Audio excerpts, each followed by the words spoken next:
Bonjour et bienvenue sur RBS 91.9 FM. Avec un petit peu de retard, puisque nous étions, donc Isabelle de l'émission suivante, Voz de Portugal, et mon compère Christian Houlet, coincé dans l'ascenseur. Tout à fait. Voilà, vous pourrez retrouver les photos sur Facebook. Ceci étant dit, du coup, on va faire notre première émission sur fin de séance, donc c'est le début de la fin. Ouais. On va commencer donc assez rapidement, puisque on a pris ce retard en étant coincé. Juste avant, il y avait l'émission normalement Intramusique qui n'était pas là cette semaine, mais qui revient la semaine prochaine. Décidément. Je rassure tous les mélomanes. Oui, c'était pas... C'est un dimanche qui commence bien sur RBS. Une bonne journée. Ouais, mais on va tout faire pour qu'elle soit éclatante comme l'est le soleil dehors. Ouh. Voilà, donc fin de séance, qu'est-ce que c'est fin de séance? Eh bien, ça sera une émission qui sera là tous les dimanches à 11h, tant qu'il n'y a pas de problème d'ascenseur, pour la petite rime. Et elle traitera de cinéma, on regardera le cinéma droit dans les yeux. Pour cela, on traitera d'un thème en général en première partie. Cette semaine, l'épouvante et la religion. Puisqu'en ce moment, il y a le Festival européen du film fantastique du Strasbourg, autrement dit le FEFS. Et dans le cadre de ce festival, il y a évidemment des films d'épouvante, des films d'horreur et des films qui parlent aussi de religion, tout comme L'Exorciste, qui est donc diffusé cette semaine, on va en reparler. Avec moi donc, j'ai mon compère numéro 1, qui est l'ami Christian Houlet. Comment vas-tu, Christian ? Ça va beaucoup mieux depuis que je suis sorti de l'ascenseur, mon ami Joao. Non, mais c'était sympathique. C'était quand même sympathique. C'était étrange, mais voilà, on est là pour une émission évidemment tronquée d'une petite demi-heure. Donc c'est vrai qu'on va faire un peu plus vite que ce qui était prévu. On va y arriver. On est très fort parce qu'on est super. Et puis pour ceux peut-être qui nous connaissent déjà ou qui ne nous connaissent pas, nous sommes sur fin de séance sur Facebook et sur YouTube. Et nous avons des vidéos ensemble, les compères. Qui s'occupent, comme par hasard, de cinéma également. Voilà, donc peut-être, si vous ne nous connaissez pas, vous pouvez aller voir après l'émission évidemment. Alors donc on va démarrer tout de suite pour y aller. Donc on a la chance, enfin tu as eu la chance Christian, de rencontrer le pasteur Korer. Alors le pasteur Korer, c'est l'homme d'église de l'église Saint-Guillaume, une église protestante, où sera donc diffusé L'Exorciste bientôt dans le cadre du FEFS. Tout à fait. Donc, dis-nous un peu ce qui s'est passé dans cette rencontre. Voilà, c'est que justement on a entendu parler de cette diffusion du film L'Exorciste dans une église qui semblait un petit peu paradoxale au premier abord, mais finalement non. C'est ce qu'il va nous expliquer. Tout à fait logique. Ouais, c'est ça. Voilà. Et donc, écoute, le plus simple, parce que justement, voilà, on parle très bien, notre ami. Et qu'on n'a pas beaucoup de temps. Et qu'on n'a pas beaucoup de temps. Je vais lancer cette petite interview qui s'est passée donc à la paroisse de l'église Saint-Guillaume. Et là, nous aurons bien sûr toutes les réponses à nos questions. Vas-y, je t'en prie.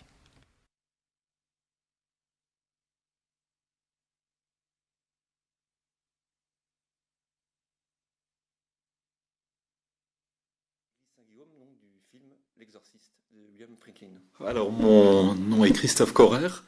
Je suis le pasteur de la paroisse Saint-Guillaume de Strasbourg. Il y a quelques mois, nous avons été approchés par le directeur du Festival européen du film fantastique de Strasbourg. Sa question était la suivante. Saint-Guillaume serait-il prêt à accueillir le film L'Exorciste qui sera projeté dans le cadre du festival? Et vous avez... j'allais dire contre toute attente, non, mais vous avez accepté facilement ou vous avez réfléchi un peu C'est une décision que je ne voulais pas et que je ne pouvais pas prendre seul. Voilà. Je me suis donc adressé à mon conseil presbytéral. Le conseil presbytéral est la structure administrative qui gère la paroisse sur le plan matériel et spirituel. On pourrait dire c'est le conseil d'administration de la paroisse. Ouais. Le conseil, lorsqu'il a appris la nouvelle, pris connaissance de cette demande, était dans un premier temps tout aussi surpris que moi. Ouais. Mais je dois dire que le débat n'a pas été très long et que d'emblée, les différents membres du conseil ont plutôt manifesté leur approbation à cette mise à disposition de l'édifice. Est-ce que vous pensez que les membres du conseil, ou vous-même, avez-vous vu L'Exorciste ? Oui, bien sûr. Ouais. Oui. Parce que c'est un film qui est quand même éprouvant, qui est pas facile à voir. Quelle est votre position par rapport, disons, au message du film ? J'ai revisionné ce film avant de présenter la demande au conseil presbytéral. Ouais. Bon, effectivement, il y a des moments durs, gore, effrayants. Mais au fond, à la fin du film, je me suis dit qu'il y avait un message qui rejoint le message de l'Évangile, qui passe là, dans l'Évangile selon Saint Jean, au chapitre 15, il est dit « Il n'y a pas d'amour plus grand que de donner sa vie pour ses frères ». Entendu, ses sœurs. Et au fond, c'est bien ce qui se passe à la fin de ce film. Il y a 2 prêtres qui pratiquent un exorciste. Ils donnent leur vie pour que cette petite fille qui est envahie par quelque chose, possédée par quelque chose, puisse vivre. La pratique de l'exorcisme, c'est une pratique qui est attestée dans la Bible. Jésus pratiquait l'exorcisme. C'est une pratique qui existe dans l'Église. Moi, je suis assez étonné finalement que l'exorciste. Pourtant, moi, je ne suis pas croyant, mais je trouve ça beau justement comme geste de projeter ce film dans cette Église finalement. Parce que je trouve que c'est vraiment une question d'ouverture et après, je sais que les gens, enfin, j'entends des gens dire que c'est une question aussi pas de racolage, mais en tout cas c'est pour faire venir un peu les gens dans l'église Saint-Guillaume, qui a un côté un petit peu provoque entre guillemets. Mais est-ce que votre avis c'est le cas ou pas? Non, alors il n'y a pas de provocation. Un message, oui, de notre part. Nous cultivons ici à Saint-Guillaume un esprit d'ouverture. Saint-Guillaume est évidemment un lieu de culte, mais au-delà, c'est un lieu qui est ouvert à la population pour des activités culturelles, pour des débats, des rencontres. Justement, là, ça se développe beaucoup dans l'église Saint-Guillaume, non? Il y a aussi des concerts, de ce genre de choses, et je crois que... Oui. Je crois que pour vous, il est aussi important de sauver l'église Saint-Guillaume, non? Oui, alors il y a un lien avec le projet de restauration qui est en cours. La restauration a commencé, il y a une importante levée de fonds qui l'accompagne, mais nous n'avons pas dit oui à cette projection de l'exorciste pour remplir nos caisses. De toute façon, c'est pas cette projection-là qui va nous permettre de financer la restauration de l'Église. Mais c'est quand même un moyen de faire parler un peu de l'Église. C'est un moyen de faire parler de l'Église. C'est un moyen de communication un peu. C'est une opportunité pour nous de médiatiser aussi de manière très claire et de manière même retentissante que c'est un lieu qui est ouvert à la vie culturelle de la cité. C'est un lieu qui n'est pas seulement un lieu de culte. Autrement dit, et en lien avec la collecte de fonds qui est en cours, faire preuve de générosité pour sauver cet édifice, ce n'est pas investir dans une paroisse, communauté protestante, luthérienne de Strasbourg-Centre, mais c'est investir dans un lieu emblématique de notre cité, un lieu ouvert, et puis un monument un peu atypique. Oui, c'est un au-delà des religions magnifique édifice du début du XIVe siècle, du tout début du XIVe siècle. Une espèce de perspective étrange. Voilà, qui fait partie du décor des quais, qui leur donne tout leur charme à ces quais des pêcheurs et des bateliers. Alors je disais à l'époque où Daniel Cohen m'a interpellé avec cette demande de projeter l'exorciste dans une église en situation d'immersion, je disais pour moi ce qui est important, c'est que le public ne comprenne pas que ce soit une espèce de propulsion dans un manège d'Europa Park, dans la Geisterbahn de Europa Park. Ça ne doit pas être ça l'objectif. C'est une manifestation culturelle. Alors on peut en dire ce qu'on veut de ce film. Ma foi, il a marqué l'histoire du cinéma. Il a été primé à diverses reprises et de diverses manières. Voilà, c'est aussi pour cette raison que j'ai insisté pour que chacune des projections soit introduite par Michel Ciotat, qui a bien voulu accepter de nous rejoindre pour ce jeudi 20 septembre. Michel Ciotat, donc maître de conférence à l'université, spécialiste de cinéma américain, mettra donc le film dans son contexte pour rentrer dans ce film d'une autre manière que juste pour se faire peur. Oui, c'est ça, pour le côté sensationnel. Pour vivre un truc sensationnel dans une église. C'est vrai. Même si peut-être ça va être le cas. Alors, ce sera certainement le cas. Sensationnaliste, enfin avec. Ça sera certainement le cas. Alors, pour terminer, et une petite question plus personnelle peut-être, mais vous, quel est votre rapport au cinéma ? Est-ce que vous allez souvent au cinéma ? Quel genre de film allez-vous voir, si vous y alliez ou pas ? Je ne sais pas. Alors, quand j'étais plus jeune, j'allais très souvent au cinéma. Ouais. J'aimais beaucoup aller au cinéma.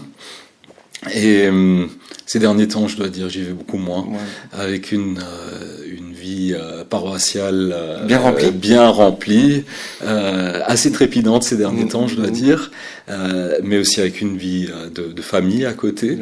Donc voilà, le temps manque, mais je me réjouis de retrouver du temps pour y aller au cinéma. Et un film qui vous a marqué ? Un film qui m'a marqué. Plusieurs, c'est pas pour vous qu'un film. Mais je dois dire, je suis assez bon public. Ouais. Je me mets dans une salle de cinéma, et puis, même devant un film réputé un navet, comme on le dit. Je m'identifie assez rapidement à l'un des personnages et je suis complètement dedans. Finalement, le dernier film que vous avez vu, c'est L'Exorciste. Oui. Voilà. Oui. Ok, ce sera le mot de la fin. Merci beaucoup. Et puis à très bientôt. Donc pour cette, nous on passera sans doute à cette projection. Le 20 septembre, la première projection a lieu à 20h. Elle sera introduite à l'orgue par l'un des organistes titulaires du grand orgue de la cathédrale de Strasbourg, Pascal Reber, qui improvisera pendant l'entrée du public sur le thème de l'exorciste à l'orgue. Il improvisera aussi pour la deuxième séance. Michel Ciotat reviendra aussi, je pense qu'il est important de le dire, le samedi matin à 10h30 pour une présentation un peu plus large du film, de sa place dans l'histoire du cinéma, et pour un temps d'échange et de débat avec toutes celles et ceux qui le souhaitent. Donc le samedi matin, 10h30, à l'église Saint-Guillaume, l'entrée à la manifestation sera libre. Merci beaucoup. Merci à vous. Et voilà, c'est l'interview du pasteur Korer de l'église Saint-Guillaume, où sera diffusé L'Exorciste. Voilà. Alors, justement, avec notre ami, notre pasteur, on a parlé de la musique de L'Exorciste, comme tu l'as bien entendu. Et justement, alors un petit mot sur la musique, parce qu'elle est quand même emblématique du film quand même. Bon, alors la musique de l'Exorciste, c'est pas une musique qui a été composée pour le film L'Exorciste. Elle est tirée d'un disque qui s'appelle Tubular Bells de l'artiste Michael Field, qu'il a sorti en 1973, et c'est le premier album à être sorti sur le label Virgin. Voilà. Pour la petite histoire. Donc la musique est historique et le film a fait histoire. Tout à fait. Et c'est William Friedkin, le réalisateur d'Exorcist, qui écoutait Tubular Bells lorsqu'il tournait le film L'Exorciste et lorsqu'il commençait à le monter. Et il a demandé donc une autorisation à Michael Field pour pouvoir utiliser cette musique. Et bien voilà. Et du coup, elle y est. Michael Field, il faut savoir qu'il l'a enregistré, il avait quand même 17 ans. Il était multi-instrumentiste. C'est lui qui joue absolument tous les instruments que nous entendons là derrière, là. Et voilà, comme quoi une musique qui est rentrée dans l'histoire effectivement, et un film aussi. Oui, alors William Friedkin d'ailleurs revient cette année, alors pas en personne, mais il revient sous forme d'un documentaire qui sera diffusé dans le cadre du FEFS, notamment à l'UGC. Donc un documentaire sur sa manière de faire du cinéma. Donc Friedkin, qui était le parrain l'année dernière du FEFS, est toujours parmi nous sur nombre plane, tel l'Exorciste. Alors on peut se poser la question du coup, pourquoi épouvante et religion font si bon ménage ? Pourquoi en fait finalement l'un combat l'autre dans les films, puisque l'épouvante c'est souvent le démon, et en face on a des exorcistes, des pasteurs, des prêtres, et parfois des enfants possédés, comme dans La Malédiction. donc La Malédiction, un film où il y a le fameux Damien, la fameuse scène où elle fait je fais ça pour toi Damien et elle se tue. Donc il y a celui-là, il y a évidemment L'Exorciste. On pourrait remonter très très loin. Il y a le Faust de Murnau, 1926, si ma mémoire est bonne. Faust, c'est quand même déjà une histoire d'épouvante, une histoire d'horreur quelque part. On vend son âme au diable. Sinon, de manière plus contemporaine, mais si tu veux, pour toi, est-ce que, je sais pas, Conjuring, la série, enfin les deux films, est-ce qu'ils font partie vraiment d'un film d'épouvante et de religion? Parce qu'en fait, il y a cet aspect-là qui apparaît dans le film, tu vois. Mais alors après, est-ce que vraiment c'est un film qui mêle la religion et l'épouvante au sens strict du terme? Le débat est ouvert. Eh bien, moi, je dirais, pour utiliser un mot à la mode, que c'est un film hybride. D'ailleurs, quand on regarde un peu l'histoire des films d'horreur et d'épouvante, finalement, on voit une progression. Par exemple, donc, je sais pas, de la Malédiction ou de L'Exorciste de 73, si ma mémoire est bonne. Puis ensuite, on a commencé à faire des films aussi avec épouvante et religion, mais ça peut être des religions pas du tout chrétienne, puisque c'est parce que là on parle beaucoup d'exemples de religion chrétienne et en fait là c'est ça tout à fait. Parce que c'est le cinéma américain surtout qui génère ce genre de film et puis voilà. Tout à fait. Et pourtant plus récemment, il y a eu le fameux Evil Dead début des années 80 qui lui faisait référence plus ou moins implicite au Necronomicon de Lovecraft, donc à une religion plutôt païenne. On a eu même de la mystique juive avec la Kabbale dans Possédé 2011-12 et voilà. Et donc là récemment effectivement comme tu posais la question, on est dans les nouveaux films, les films de James Wan, toute cette mouvance-là, comme il a fait Saw aussi, on sait plus trop si c'est des films d'horreur, totalement d'horreur, d'épouvante, de thriller, parce que The Conjuring est le meilleur exemple, puisque c'est une histoire vraie. À la fin des deux films, parce qu'il y a eu deux films. On parle donc des dossiers Warren. Les dossiers Warren, exactement, les époux Warren. Et on les voit à la fin, on voit les vraies personnes. Donc, est-ce que du coup c'est basé sur des faits réels? Est-ce que c'est un biopic, une biographie du cinéma? Est-ce que on ne sait plus? Donc, plus ça avance, plus pour moi c'est très hybride. Surtout les grosses productions. Après, les séries B, il y en a toujours qui sont très très, on va dire, genrées au sens de cinéma de genre et pas de hommes et femmes. Où c'est du vrai cinéma de genre. Mais c'est vrai que le cinéma de genre est de moins en moins de genre, je trouve, ces dernières années. Il s'hybride. C'est vrai. Alors justement à propos d'hybride, je vais parler du Loup-garou de Londres. Alors vous allez me dire pourquoi? Eh bien toujours sur le même thème du festival fantastique qui est à Strasbourg, le FEFS. Eh bien le parrain cette année, l'invité d'honneur, c'est John Landis. Le grand. Oui. Il a fait des grands films et il a fait de mauvais films. C'est ça qui est très intéressant. Et surtout, John Landis, il va permettre de nous d'ouvrir le sujet du jour. Il a fait le grand écart en faisant des comédies d'un côté et des films d'épouvante. Pour ceux qui ne connaissent pas, peut-être tu peux rappeler. Là, j'allais le faire. Mais il est incroyable. Mais on est en osmose. On est toujours en osmose. Même avec une émission tronquée en deux, on va y arriver. Alors, donc, John Landis, il a fait un fauteuil pour deux, qui est une comédie avec Eddie Murphy, Dan Aykroyd. Et puis, il a fait le Loup-garou de Londres, que je le disais. Et un peu au milieu de tout ça, les Blues Brothers. Donc là, j'ai cité les trois films peut-être les plus connus. Notre petit préféré à tous les deux, mon cher Christian, c'est évidemment Tres Amigos. Mais là n'est pas la question. Non, mais on en reparlera. On en reparlera dans une autre émission, peut-être sur les comédies. Alors, donc le Loup-garou de Londres, c'est un film de 81. C'est un film comme son nom l'indique, avec un loup-garou à Londres. Mais son titre original nous en dit plus. Le titre original, attention à l'accent, c'est An American Werewolf in London. Donc c'est un loup-garou américain. Et c'est vrai que en trame de fond, ça parle un peu, on va dire, des relations anglo-américaines, puisque un Américain en vacances va se faire attaquer par un loup, donc un loup-garou évidemment. Il va devenir lui loup-garou, et son pote qui s'est fait tuer par le loup-garou, il va devenir mort-vivant. Tout un programme. Mais il termine dans l'hôpital puisque lui est en vie. Et il se fait soigner par Jenny Agutter, une actrice restée culte pour les gens des années 80. Donc ceux qui sont nés dans les années 80 ne savent pas qui c'est. Les vieux quoi. Voilà. Et donc elle le recueille, et il y a une histoire d'amour entre les deux, entre l'américain et l'anglaise. Donc il y a un petit contexte, un sous-contexte social. Et puis il y a plein de parallèles assez intéressants. Vers la fin, le personnage arrive dans une salle de cinéma X. Voilà. Et il discute avec toutes ses victimes qui reviennent comme des visions mortes. Et là, c'est vrai que je pense que John Landis, je sais pas s'il y a pensé ou non, Mais dans notre société, il y a 2 tabous. C'est dans le cinéma surtout, c'est la grosse violence dans les films d'épouvante, d'horreur interdits moins de 16 ans, et évidemment la pornographie. Ouais. Et les deux sont les 2 choses avec lesquelles on a parfois un peu de mal. On se pose des questions. Donc en gros, le sexe et l'horreur. Et c'est vrai que là, il les met en lien. J'ai trouvé ça assez étonnant. C'est la première fois que je le vois dans un film. Pourtant, c'est des sujets qui pourraient être liés. Mais ça demanderait de plus grand développement. Et une demi-heure de plus. Et tout à fait, que nous avons perdu dans un ascenseur.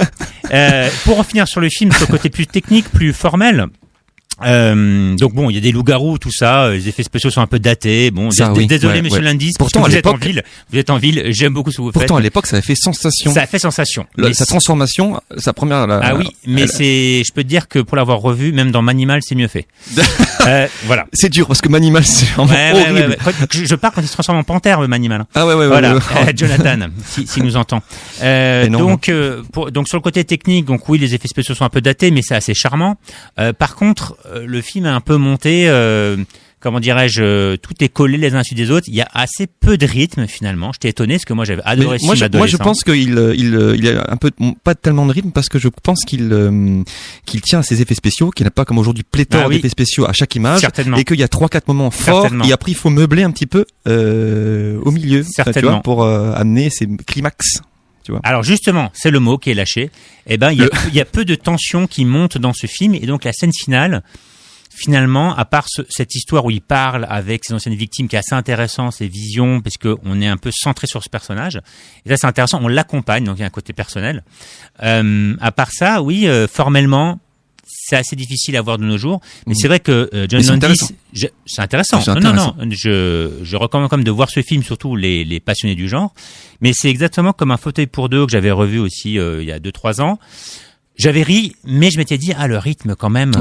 Alors je pense que et les Blues Brothers, c'est pareil. Hein. Et voilà, c'est ça. Les Blues Brothers, mais je pense que c'est pas seulement ce cher John Landis.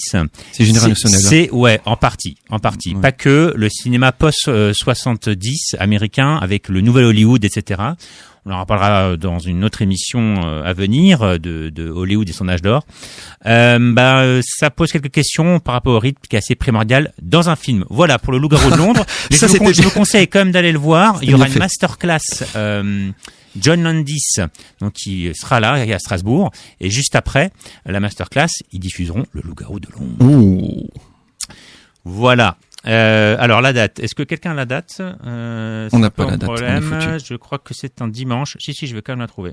C'est dimanche, c'est le 21. C'est ça, c'est le dimanche... Non, c'est juste après, voilà, c'est pour ça que je voulais en parler. C'est aujourd'hui, à 14h, donc il y a sûrement plus de place. Masterclass, désolé, comme on a été un peu tronqué, voilà. Mais c'est bien, c'est ça, je tenais à le dire, c'est aujourd'hui à 14h. Il y a Masterclass John Landis, et juste après, le film dont je viens de parler sera diffusé. Donc allez-y au cinéma, c'est quand même mieux. On voit encore mieux les effets spéciaux. Ouais. Et puis surtout, et John Landis, ça on voit encore mieux la très jolie Jenny Agutter. Voilà. Formidable. Il y a plein de comédiens. Je pourrais vous citer les noms, mais à part les spécialistes, ça ne dira rien. Donc c'est ça aussi qui est dernière chose que je voulais dire, qui est fascinant dans ce cinéma, c'est qu'on se dit mais qui étaient ces gens? Il faut aller sur internet pour retrouver leur nom, à part Jenny Agutter. Voilà. Alors, dis donc, regarde quelle heure il est. Oui, bien sûr. On va devoir passer à la dernière partie très très vite. On voulait faire plus longuement, donc on fait une partie. Petite parenthèse pour dire qu'on fera normalement des chroniques sur les films qui sortent, évidemment, la semaine d'après, et peut-être quelques critiques des films qui sont sortis la semaine précédente. C'est ça. Là aujourd'hui, on va pas le faire parce que sinon on n'aurait pas pu caser notre thématique. Mais normalement, à partir de la semaine prochaine, il y aura toutes ces chroniques. Exactement. Et donc à chaque fois, comme je viens de le faire, il y aura une selon le temps et selon les envies, il y aura une rétro-critique, donc d'un vieux film, soit culte, soit un grand film, soit oublié, soit un grand film. Ça peut être Casablanca, comme ça peut être Loup-garou de Londres, comme aujourd'hui. Ou un nanar culte, peut-être aussi. Alors on passe à la suite. Et à la fin. Et à la fin. Et à la fin de séance.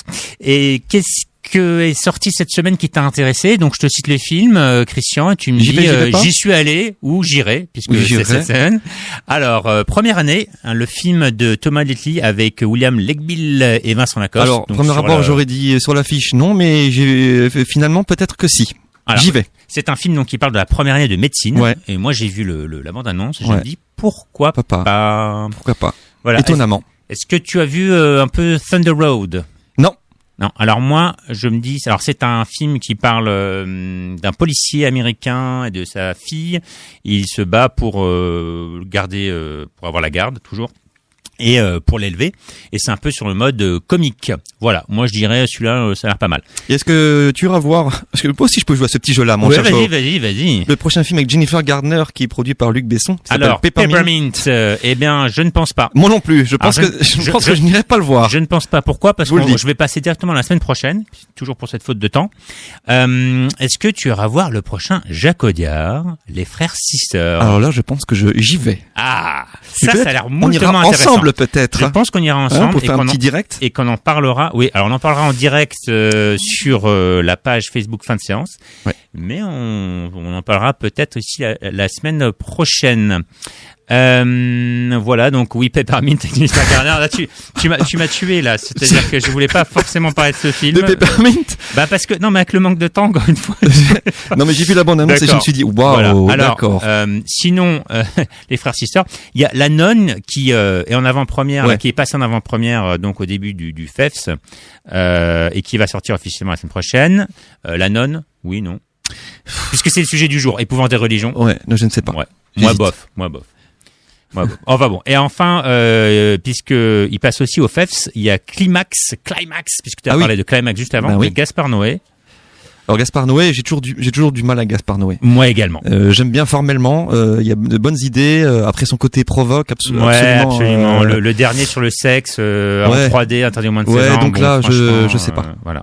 Une curiosité, mais moi je n'irai pas. Je veux pas tout faire, Joao. Tu sais. Non, je sais bien. Et tu fais déjà beaucoup. Mais je sais. Tu fais déjà beaucoup. Je fais beaucoup. Et le dernier film qui fait sensation, puisque j'ai évoqué les films pour adultes dans ma chronique du Loup-garou, il y a L'amour est une fête. Ah. Donc dans les milieux pornographiques des années 70 ou 80 où des flics l'infiltrent. Voilà. Ça te dit ça avec Guillaume Canet? On verra la semaine prochaine. Voilà. Alors, donc, merci de nous avoir écoutés pour cette première émission sur RBS 91.9. Ouais. Désolé pour le retard. Hein, et on remercie encore Isabelle qui est avec nous et qui nous a sauvés de l'ascenseur. Muito obrigado, Isabelle. Ouais, parce que là, sans elle, on était foutus. Et voilà, et à propos de Muito obrigado, l'émission suivante, c'est Voz de Portugal, tout de suite. La semaine prochaine, je serai de retour sans Christian apparemment. Oui. Mais j'aurai l'insigne honneur d'avoir un invité incroyable, Fred, du Morito Football Club. Émission que vous pouvez entendre le lundi entre 20h et 22h sur RBS. Et nous parlerons de sport au cinéma. Et on termine avec Suspiria, la bande originale du film par Monsieur Goblin. Et bon dimanche sur ces notes de frisson.